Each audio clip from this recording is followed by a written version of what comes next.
Just days before Silicon Valley Bank's collapse, executives of the company were unloading insider shares of the company in prearranged stock selling plans. The Justice Department and Securities Exchange Commission are now investigating the sales. While the probes may not lead to insider trading allegations, the approval of these stock sales while SVP was discussing a capital raise could have consequences. Joining us now to discuss is YouTube host Matt Kohrs. Matt, what have you made of what is public in terms of the planned stock sales versus what happened immediately thereafter? I appreciate being here and happy to talk about it. It's as the old saying, where there's smoke, there's fire. Yes, it could be just an amazing coincidence, almost like a Pelosi level perfect sale here.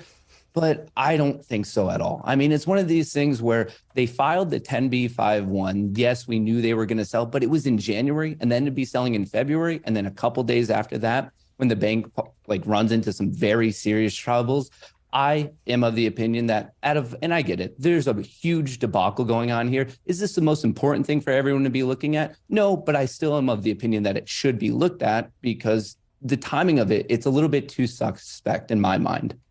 And this, I know, feeds into a sort of a bigger narrative, right, about how retail investors' footing is compared to institutional investors or investors in the know, et cetera. So sort of maybe just another revelation of that, although it would be criminal wrongdoing, right? Don't get me wrong. It's not like this would be allowed. But I guess, Matt, what I would ask is just generally, how are you thinking about this regional bank crisis and how retail investors are approaching it right now?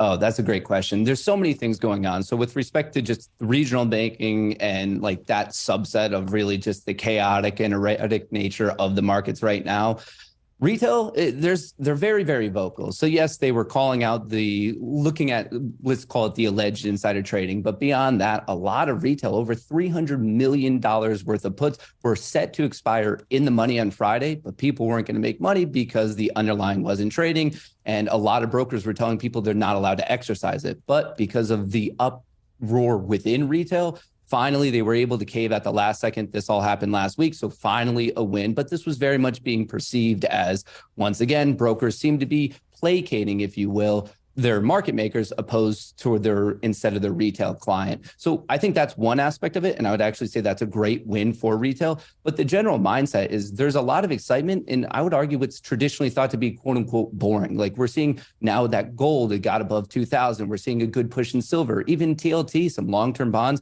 but maybe because I'll say the cool kid on the block, a lot of excitement right now in Bitcoin. So I think we're almost seeing people pay attention to what's commonly thought of as a store of value, or at least that's how it's pitched. But yes, also a lot of people are talking about, should we be dip buying some of these regional banks? And arguably that's higher risk, higher reward, but there is a lot of chatter about that. Okay, since you mentioned Bitcoin, I mean, naturally, one huge thing that I thought about even coming into today's show was perhaps what a lot of people watching Silicon Valley on HBO years ago would have probably been thinking. Anybody who has some type of interest in making sure that the dollar, and banks, of course, do have that, that succeeds in the future, they're going to be betting against Bitcoin. But now that you have the wavering of confidence in those banks, you have Bitcoin now seeing this considerable move to the upside and stabilizing above 28,000. What has been the chatter, the fodder for conversation around the cryptocurrency landscape from your perspective?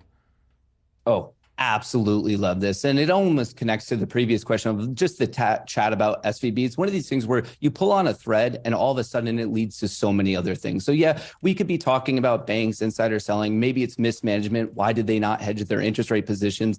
All of that. But as you get bigger here, we're starting to talk about other things of potential weakness of the fractional banking system. We could talk about maybe did the QE party go on for a little bit too long, maybe 6 months too long? Do we even trust in the fact that we have a fiat currency not anchored to anything and then people who are unelected having a massive impact on our financial well-being?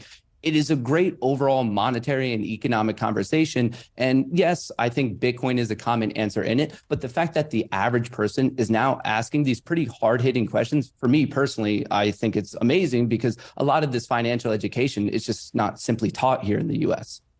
I mean, I guess you could argue fiat's tethered to the full faith and credit of the United States government, which has worked well so far, by and large. But I mean, is this a debate? Is this like the hot Reddit debate that's happening right now, Matt?